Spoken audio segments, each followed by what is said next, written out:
Este módulo 4 é mais direcionado para o trader, então a gente vai falar um pouco sobre o início dos negócios, o acesso ao mercado, como é que funciona, o que é necessário para se tornar um trader, as plataformas de negociação. Vamos lá então. Para quem está começando no mercado, o importante aqui é a gente diferenciar o que é a Bolsa de Valores e o que é uma corretora de valores. Vamos lá. A B3 é a Bolsa de Valores brasileira. É um ambiente de negociação no qual os investidores têm acesso à compra e venda de títulos emitidos como ações, opções, moedas, commodities e mini contratos, que é o que a gente está falando. Já no caso da corretora de valores, é uma empresa atuante do sistema financeiro, que intermedia a compra e venda de títulos financeiros a seus clientes. Para uma pessoa operar na B3 é necessária a intermediação de uma corretora autorizada, sendo que no Brasil, sua constituição depende da autorização do Bacen e do exercício de atividade que também depende da CVM. Ainda falando sobre o acesso ao mercado, as corretoras oferecem o home broker ou plataformas profissionais, onde os clientes acompanham as oscilações de preço. Bom, vamos agora falar sobre o que é necessário para ser um trader. Primeiramente, vamos definir o que é ser um trader. O trader é um profissional que trabalha realizando negociações especulativas na Bolsa de Valores, utilizando metodologias de análise comportamental de preços, como análise técnica e tape reading, que a gente vai falar também na sequência. Então, para determinar melhores entradas e saídas de suas posições. Para o trader, o que está acontecendo no momento é importante. Este profissional busca analisar quais são os participantes do mercado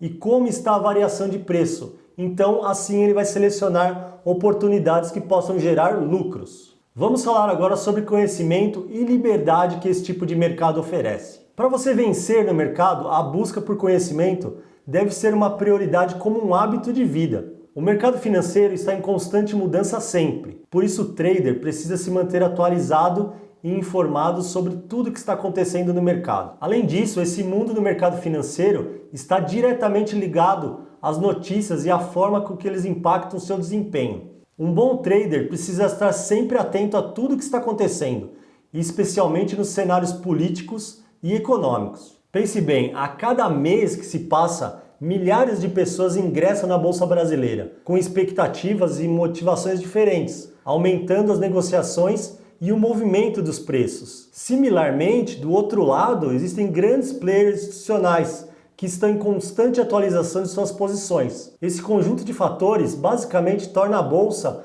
um organismo vivo, em constante mutação. Desta forma, há sempre alguém para olhar o mercado financeiro de uma maneira diferente e descobrir algo novo. Então, foque nos seus estudos. Uma das coisas bastante importantes é a definição do seu perfil, que seja adequado a esse tipo de mercado de alta volatilidade. Agora vamos falar de um aspecto bastante importante, que é a construção do seu plano de trading. No mercado financeiro, investidores estrangeiros, mesas proprietárias, trades de alta performance, robôs e muitos outros traders estão interessados em uma coisa só: ganhar dinheiro. Para você sobreviver nesse ambiente de negociação, você precisa saber e definir o que fazer e quando fazer nas suas operações. É neste momento que entra o seu plano de trade, pois é nele que você vai definir diversas regras que vão ajudar na sua tomada de decisão. Dentro deste plano deve conter tudo o que você irá fazer, não somente durante o trade, mas também o que você irá fazer antes e após as suas operações. Ele deve ser claro e objetivo e, principalmente, deve estar condizente com sua realidade financeira. Agora vamos falar sobre plataformas de negociação, onde você precisa ter agilidade operacional, ter a ideia de alta performance e ter a internet. Eu vou detalhar um pouquinho melhor. Uma das coisas bastante importantes em relação a plataformas de alta performance é você planejar o local de trabalho. No mundo do trading, há uma falsa ilusão de que qualquer pessoa vai ingressar nessa profissão ou atividade e vai conseguir realizar suas operações apenas com um notebook na beira da piscina ou na praia. Essa promessa pode ser bastante sedutora, mas acaba atraindo traders novatos. E mais cedo ou mais tarde vão perceber que a realidade é bastante diferente. Para ser um profissional é necessário que tenha uma estação de trading. Isso não quer dizer que você precise ter 8 monitores ou algo similar. O mais importante é que você tenha um ambiente sossegado, onde você consiga se concentrar e realizar as suas operações. Primeiro, você precisa garantir o básico para iniciar suas operações, como um computador que suporte sua plataforma com perfeição. e uma boa conexão de internet, que hoje é uma característica bastante relevante. Uma coisa bastante relevante é que em caso de emergência você deve ter sempre um computador de backup, uma internet móvel para poder acessar e zerar as suas posições. Tenha também o contato telefônico da sua corretora, sempre na sua estação de trading.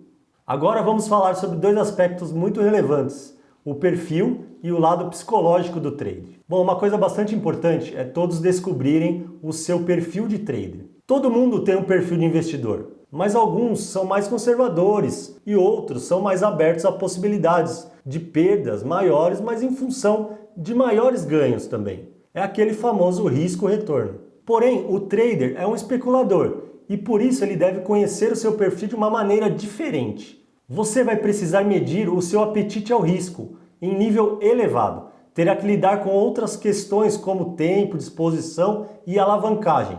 Há níveis tão elevados de liquidez e volatilidade nesse tipo de mercado que é possível realizar operações em minutos ou segundos. Porém, quanto menor o tempo de uma operação, menos tempo o operador tem disponível para tomar as suas decisões. Agora temos um tópico bastante importante, que é a questão da alocação de capital. A questão aqui é você se adequar ao plano de acordo com a sua realidade financeira. Inicialmente, você deve analisar a sua realidade financeira e verificar se está disposto a alocar aquele capital para o trading. Ou seja, esse capital deve ser exclusivamente reservado para alto risco.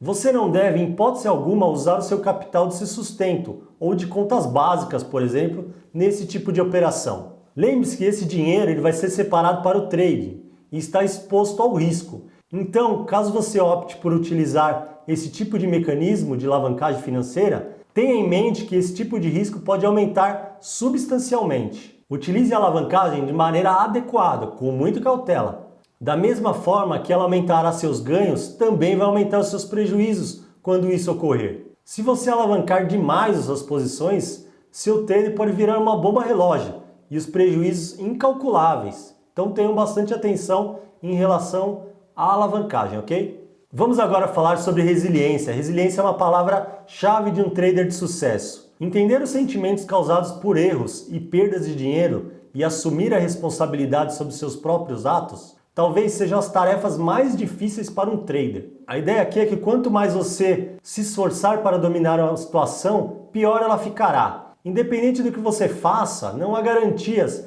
de sucesso nas operações. Mesmo que você tenha conhecimento, recursos financeiros e tempo, algumas operações, aliás até várias, serão perdedoras. Então faz parte e ninguém, nem os melhores, conseguem evitar esse tipo de situação. Um diferencial de um bom trader é saber perder dinheiro até antes de lidar com os lucros. Ou seja, uma das virtudes de um trader de sucesso é entender que haverá perdas. É uma condição inerente à profissão.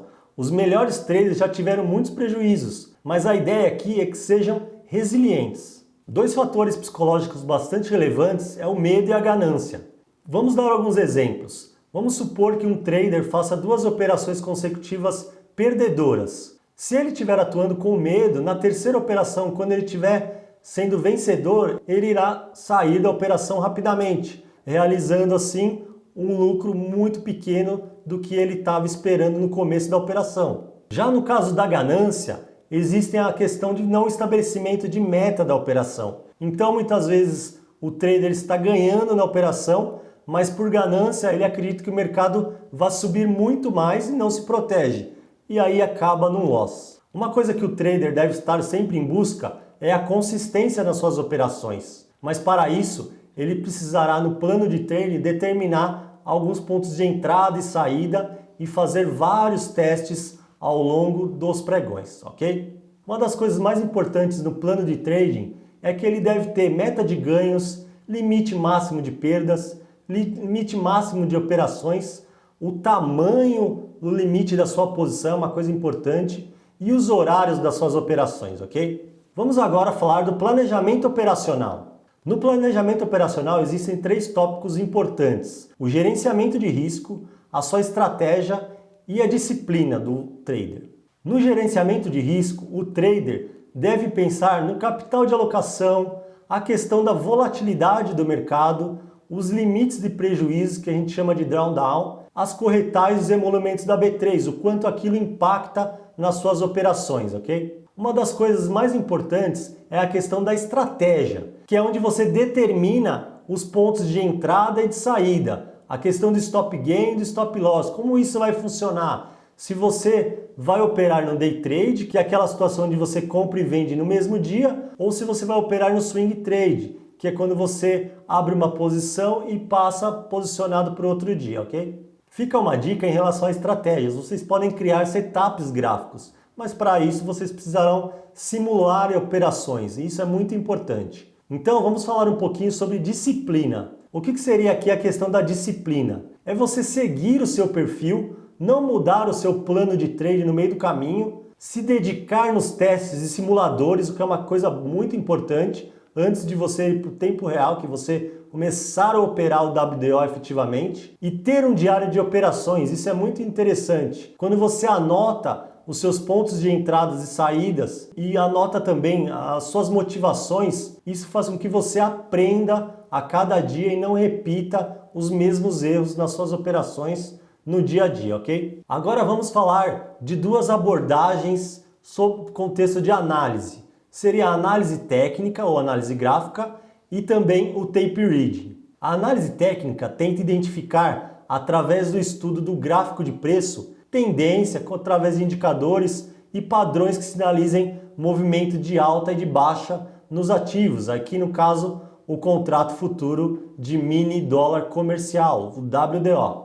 No caso do tape reading, a ideia desse tipo de análise é identificar o comportamento de negociação, especialmente aí o impacto em relação ao preço. Então, observando aí nos books de oferta, né, dos mini contratos, a questão da agressividade, a questão do tamanho dos lotes, que é uma coisa bastante relevante para quem faz compras e vendas rápidas no mercado, o que conhecemos também como scalping. Chegamos, enfim, ao final do nosso curso introdutório de contrato futuro de mini dólar comercial, WDO. Fica o convite aí para conhecer os nossos próximos cursos intermediários e avançados, que darão mais ênfase à parte operacional propriamente dita. Um abraço e até a próxima!